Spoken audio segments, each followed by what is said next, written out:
Hi, welcome to Life in the Philly Suburbs with Sharon. I am Sharon Laudenbach. I am a wife, a mother. I'm a resident of White Marsh Township, and I'm a real estate agent with Compass Real Estate in the Philly Suburbs. I started this podcast last year because I have lived in the Philly suburbs my entire life. And over 10 years ago, I started selling real estate also around the area. And I've met such amazing people and businesses in the Philly suburbs that I decided to bring it to my listeners as I interview some great people from the region. This morning, my tidbit of realtor wisdom is I want to talk really briefly about a buyer's responsibility to fill out a buyer's information sheet, buyer's financial information sheet when they are submitting an offer. This is a form that we use in Pennsylvania where the buyer answers a couple legal questions. They give their assets, bank account totals, liabilities, and work history and current work and salary information. Some people balk at it, and I really don't fully understand why. The seller has the right to understand who their buyer is going to be in terms of them agreeing to take their house off the market to sell when they're selling it. So the buyer definitely has the right to understand who this buyer is and financially where they're standing. And my suggestion to everybody is if you're thinking about buying a house, make sure you get that buyer's financial information sheet from your real estate agent and fill it out, and make sure to really be strong, honest, but strong. Don't be afraid to show all of your monies. It's a really, really important thing that the seller is going to be looking at. Any additional information, there is some space in there to add any tidbits about you that you want to share. So that's my tidbit for today. Today, I am talking with Liz Kaufman. Hi, Liz. Hi, good morning, Sharon. Good morning. Liz is the owner of Floor Coverings International Buxmont. They are a flooring store that comes to your door. So we're going to jump right in. Everybody knows I love to decorate. So a flooring person for me to talk to is like, oh, I can't wait to ask her some specific questions. But let's get started just by sharing with our listeners a little bit about you. If you can tell us where you grew up, where you went to school, and the beginning of your career. Sure. First of all, thank you for having me. Of course. It's very exciting. I was born and raised outside Buffalo, New York. Um, and so I guess go Bills. I'm a big Bills fan. Now, Except when they're playing the Eagles, and then of course I root for the Eagles. But I can put in my note that the Eagles were the only NFC East team that did not beat the Bills in the Super Bowl, so it's okay for me to be an Eagles fan. Um, And I went to college in Rochester, New York, and where I met my husband, and which is why I'm in Philly, because most people don't leave the Philly area because it is a great area. Um, and I guess the start to my career, my husband decided he wanted to own his own business, and so I decided to come along for the ride as well, and help with the family business. So that was the can you start of talk a little bit about what you were doing, like right out of college, without me spilling the beans, but right out of my. college, and then when you were having your kids? Because I know you were not in the flooring, or family business for many, many years until recent. Correct. Yeah. My college degree is in restaurant and hospitality management. Always loved the food industry and the restaurant industry. Everything I've done has been pretty consumer service based, customer service based, in one way or another. Obviously, the food service industry. I worked for Cheesecake Factory for 7 years as a manager. Um, Yum, by the way. both Yum. both on the West Coast and where I started, I was out on the West Coast in Los Angeles for 2 years when I first started with them. Then in Baltimore and outside Washington D.C., where I opened two of the restaurants. Then in the Boston area. Okay. So I've been all over the place with Cheesecake Factory, and love the business. Then I married my husband. I did a little work in event planning in Philadelphia. And then when my kids were in preschool, I started teaching preschool part-time, which in my opinion is customer service based for the parents. Um, and that led me to teaching full-time in preschool. And then when my husband, well, there was also a little bagel business in there Yeah. also. Um, and then when my husband decided to, buy a franchise, I came along with him. So that's kind of a short synopsis. Right. So, food service, just I always tend to like paint a little bit of a timeline here. So Mhm, food service, um, childcare, while your kids were young and sort of in that place as well. And then you went back into food service. mhm. Am I right? You and your husband both did the bagel business? So it really was myself. There were it was two couples that Oh, did it together. And it was really the wives that did it. Both mhm. husbands had their you know, full-time real job, quote unquote real job. Okay. So it was the two wives that really ran it as their businesses. Yeah. Um, and yeah, the Upper Dublin Bagel Squad was our business, and I'm sure there's people that remember it. I have met people in the past. We've had our business for about 3.5 years, our flooring business for about 3.5 years. And in the last 3.5 years, I've run into or I've met people who knew our bagel squad and were like, oh my gosh, I remember I that. told It's great. you. I told you when you and I sat down, I was like, Mhm. I was definitely there. I was definitely there. May have been twice, but I was definitely there. Yeah. So the bagel squad was near and dear to my heart. It was my baby. I think I still have a little depression from when we closed because I put my heart and soul into it. And that was in My 21 or 20. No, it was actually, so we opened in it was 2017. So Oh, we actually disbanded the partnership and the other couple was running it okay. in 2017. Like April of 2017 was when Mhm. I stepped away from it, but they closed in November of 2017. And I had thought about taking it back over at that point, but just the fear of being the sole entrepreneur and that kind of thing kind of scared me. Um, but my love of baking and cooking, my grandparents actually owned a bakery, which Yeah. my father ran before I was born. So I was almost born in the bakery because there weren't any cell phones then. And my mom would go with him at like 3 in the morning. She'd go to the bake because she was afraid to go into labor by herself. So she actually went into false labor at the bakery at one point. So she's always said I was almost born in the bakery. Um, but I love the chemical reaction, with baking and that kind Oh, of thing. Um, and I researched recipes. I developed the recipe to be a true New York style bagel with 5 ingredients. We didn't use any flavorings or dough stabilizers or anything like that. So oh, um, interesting. it was a very we had a kettle made for us and I really it was my baby. Yeah.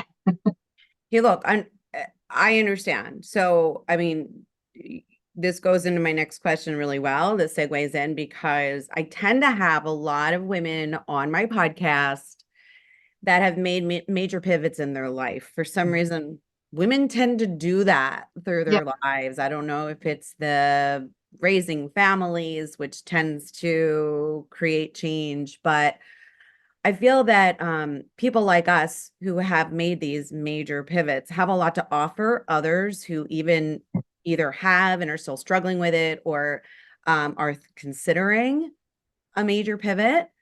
Um, so let's talk about your decision to actually pivot and go into because you could have continued on your life and found another job and found another, but you made a major pivot and decided to go into business with your husband, actually both working in the business. So share that with us. um I don't It's funny, I don't know that I gave it a ton of thought. Mm, I think I just wanted to be involved with what my husband was doing. Mm, I mean, I made the decision to help choose um, the franchise that we were buying, and to help do the like legwork behind it, where there's discovery days with franchises where you talk right. to the franchisor, you talk to other franchisees, just to, kind of find out a day in the life and that kind of thing. Uh, Um, and I wanted to be involved in it. I don't know, maybe it's a little FOMO, but I didn't want my husband to be the only one doing that. And then once he slash we made the decision of what franchise we were going to buy, um, he went through training by himself, and I at the time still intended to stay teaching preschool. Um, oh, and I would go on what we call ride-alongs. So you mentioned we have the flooring store at your door. We have a mobile showroom that has all of our samples in it, and we go to the customer's home. So when my husband was first starting out, he didn't know. He was like, "You're coming with me on these appointments because I don't want to be alone." He needed like moral support on them. So I started doing the ride-alongs with him, and I knew less than he did because he had been through training. sure. Um, and I just enjoyed the design aspect of it, and helping people choose, what color flooring looked the best with their paint or their furniture, or the carpet. Like they would find a carpet on Pinterest and say, "Oh, I want something that looks like this," and I'd say, Yeah. "Oh, we have something just like that in the mobile showroom."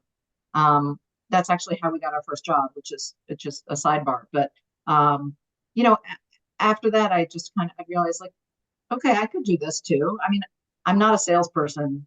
I don't consider myself a salesperson by any Okay. means.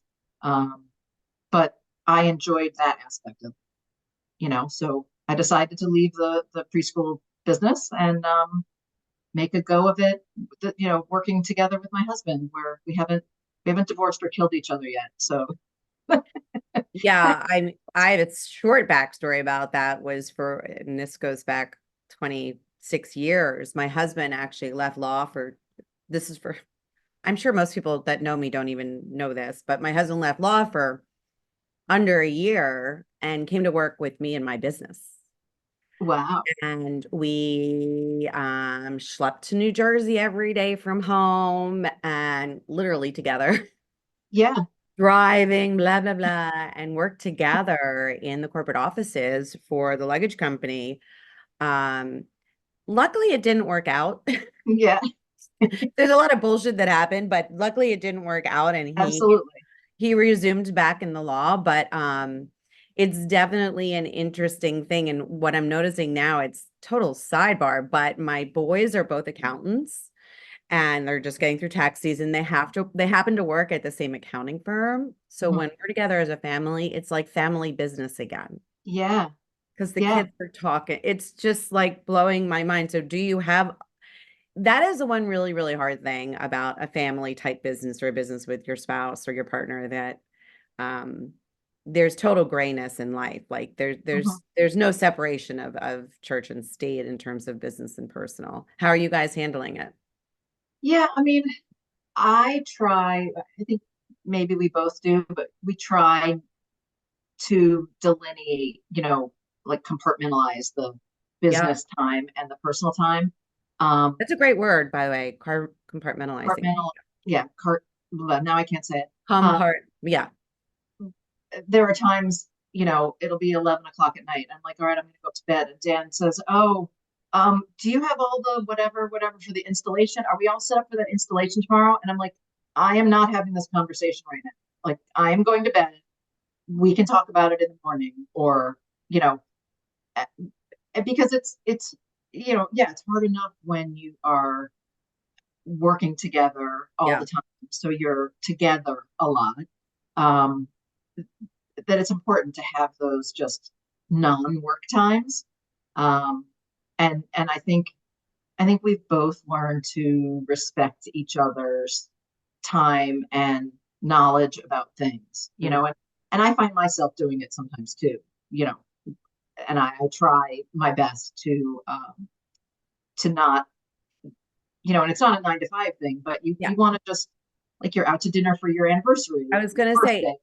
it's not very dissimilar from raising a family, like Mhm. knowing that you need, to carve out the non-family, the personal couple time Yep, separate from the family time. It's not, you guys have had a successful long marriage and thank God so have I. And you know that you have to carve these things out. So absolutely. And it's, the other thing that can be hard, I mean, we're semi-empty nesters. Both our kids yeah, are at school, so in college. So, yeah, it's just us and it's just us and our new baby, the business, you and know. you could work all the time, but you Mhm. really have to, yeah. And Yep. and no one's saying it's perfect, but as long as you're fully you're keeping it front Mhm. that like you gotta carve out that time.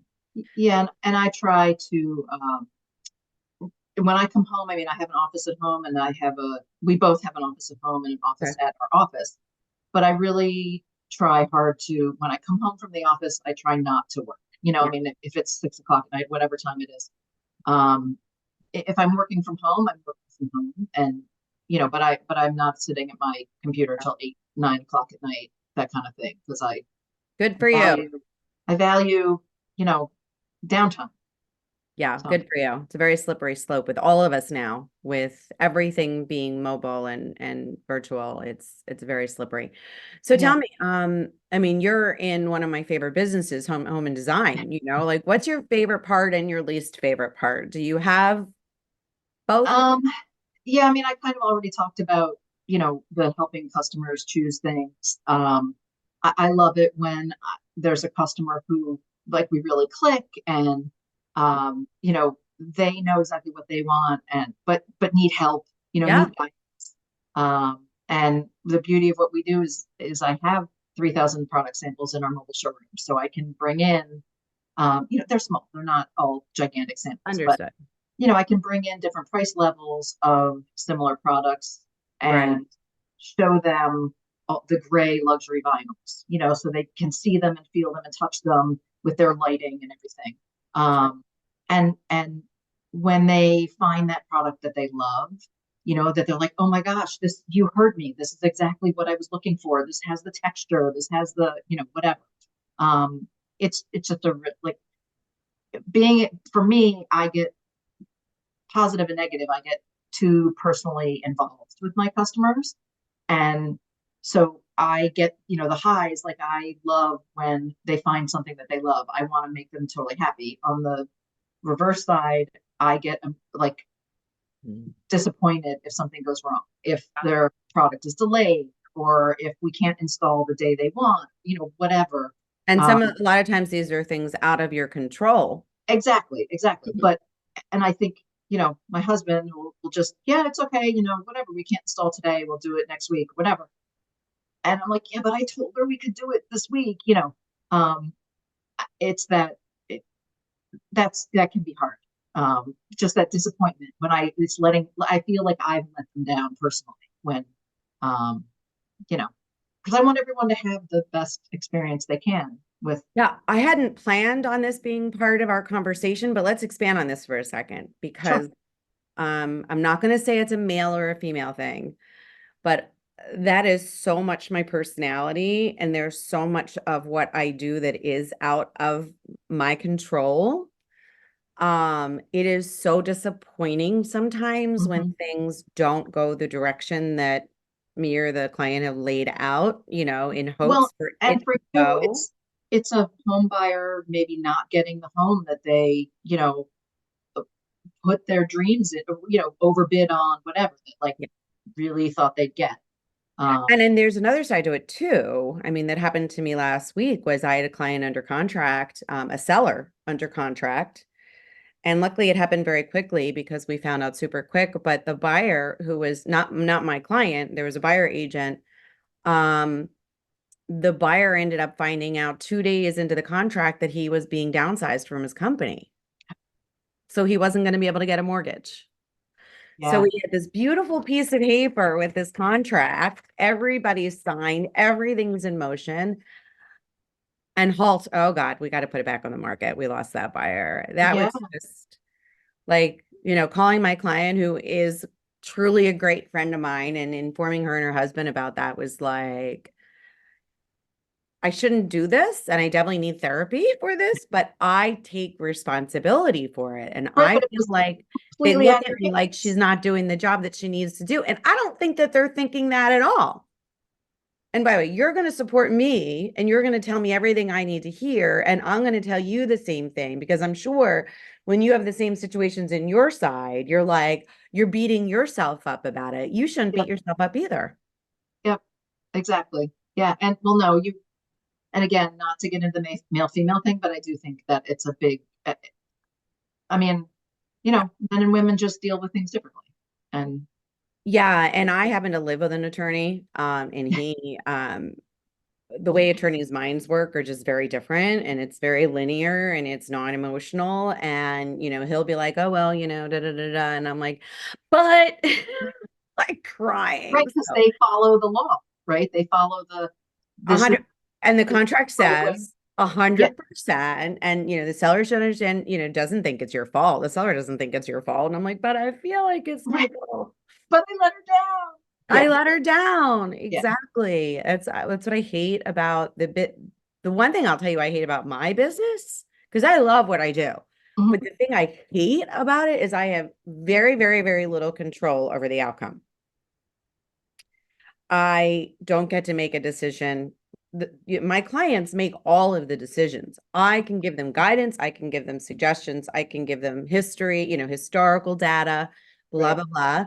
But they make the final decision as to how they want to list their house, what price they want to Mhm. list it, or what offer they're going to accept, or what offer they're going to put in if they're a buyer. So I don't get to make any decision. Right. I'm a facilitator. Hmm. I, Yes. supply information and I'm the facilitator. It's been really hard for me for 10 years because prior to this, when I was running my own business, I was the decision maker. Yeah. So, Yeah.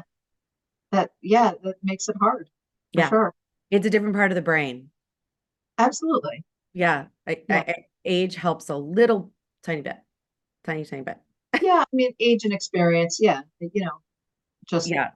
but the market's always changing. I mean, as you Yeah, could but I speak don't in the think last that 4 years. matters I mean, the market's been insane, right? Totally, whatever, in every different direction. But I don't think it matters because when I joined the industry, the market was pretty balanced and I sort of like more of that balanced world. And then it went really like so strong, after COVID Mhm. for 3 years, and now it's so the other direction. Um, the easiest is definitely more of a balanced market where we get to negotiate a little bit. The buyer has a lot more say in how the transaction goes, et cetera. Right now, it's still not like that.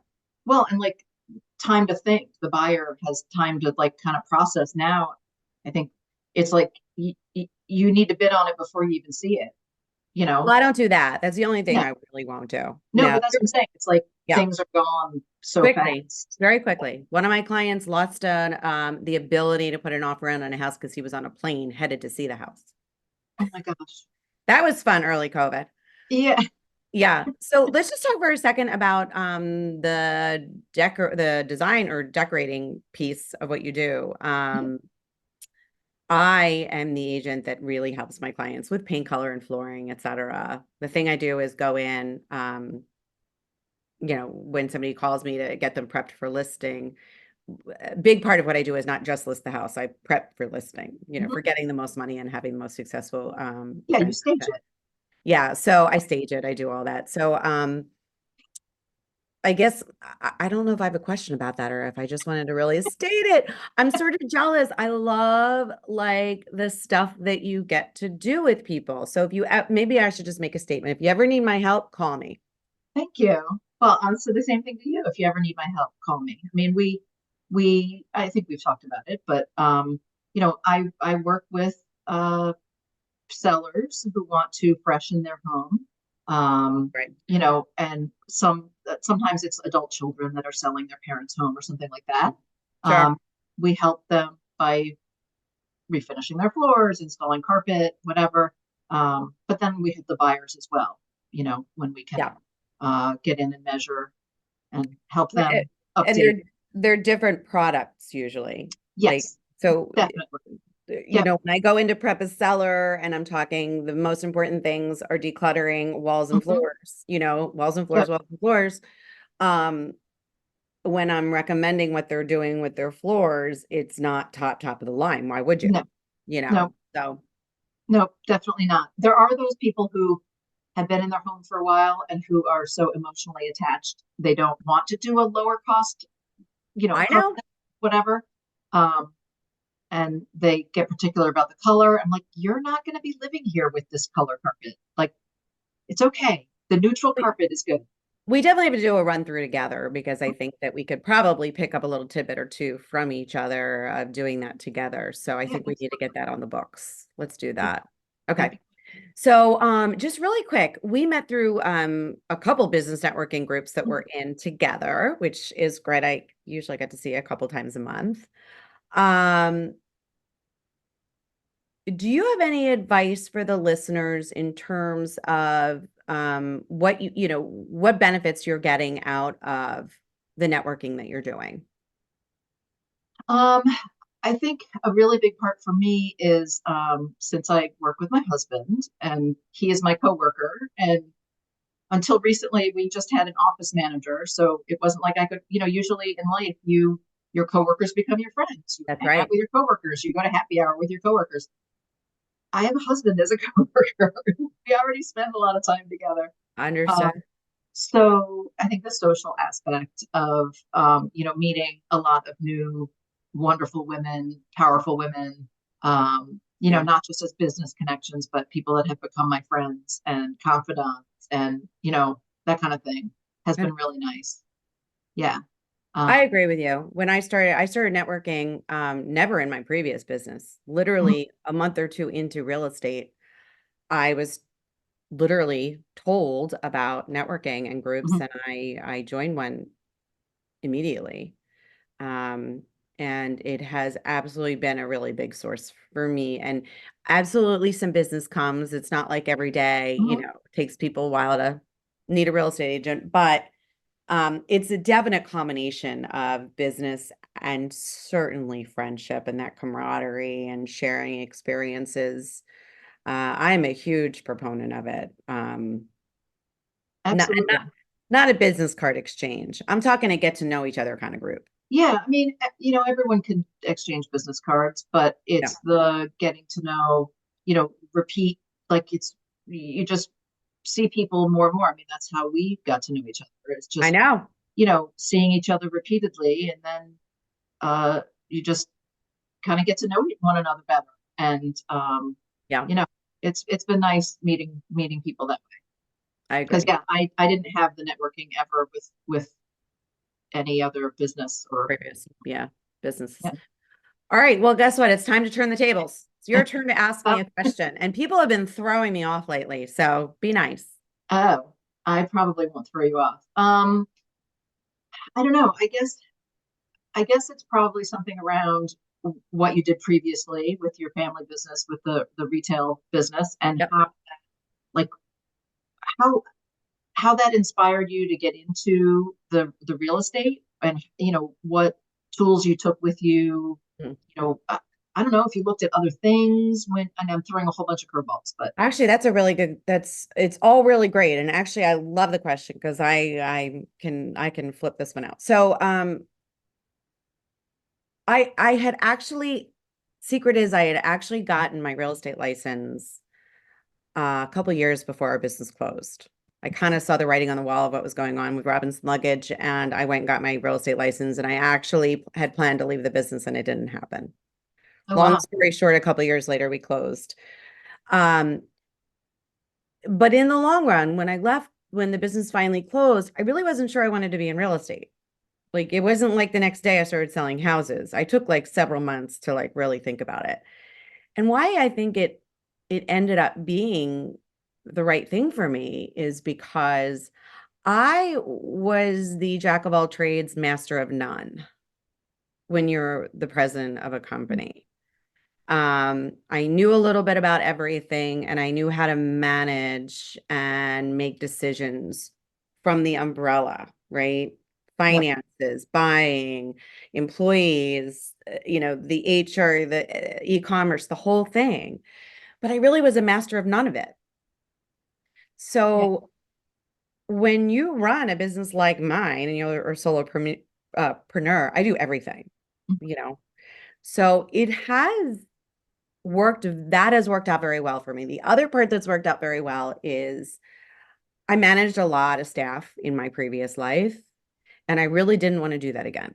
It was Yeah. very clear in my head that I already had so much responsibility on my shoulders from whether it's the staff and their family, because our company, we had staff forever and a day. Like there was a guy with us, Ray Rogers.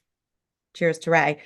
He was with the company when my father bought it in 1980, Wow. and he was still with the company when we closed. Oh my gosh. Oh, and I was raised with a lot of the people that I worked with. So Yeah, we you were were all yeah, they were family. So I was, always that was always in the front or back of my head. And then my family was in the back of my head. My father, my sister, my mother. I just didn't want to have that anymore. So I am thrilled that I have to only worry about myself. Yep. It's lonely, because I don't Mhm. even have the partner that you have in Yep. your. So I really need networking, big time. Um, but it, I hope that answered your question. Yeah, no, that was good. I like Yeah, that. because I went sort of all the way around. No, that was perfect. When you end up like with a lifetime decision like that, I was 44 at the time. There was a lot rolling through my head. I mean, my kids were in like middle school, high school. So I needed to replace my income. Like there was a lot going on. Yep. But I think I made a great decision. I have much more flexibility than I ever had in my life before. Definitely stress, but different stress. Hmm. Yeah. Well, no, I like the solopreneur part that, it's all you, and you can take time off when you want to take time off. You can work extra hard when you want to work extra hard. I mean, yeah. And you have a podcast. And now I have a podcast. Now I'm a podcaster. So, Liz, thank you so much for your time. Do me a favor. Tell people where they can reach you. Absolutely. So on, I guess my email address. Is that what you Yeah. want me to? Or your website or social Sure. media, So whatever. our website is Buxmont, which is Buxmont .floor coverings with an S international.com. That's a Uh, mouthful. that's our website, and that has all of our information. You can book an appointment there, read our reviews, learn more about us. Um, yeah. So That's great. Okay. Thank you for joining us. And to my listeners, thank you for listening. Don't forget to subscribe to my either YouTube, iHeartRadio, or Spotify channel. So my podcast is starting to get picked up in other places. So I'd love you to not only listen and also share with your friends. Also, if you know anybody that's great in the Philadelphia, that's from or works in the Philadelphia suburbs, I'd love to see if it's interesting for us to add to our podcast. And have a great day, everyone. See you next time. Thanks, Liz. thanks, Sharon, for having me. Bye. Bye.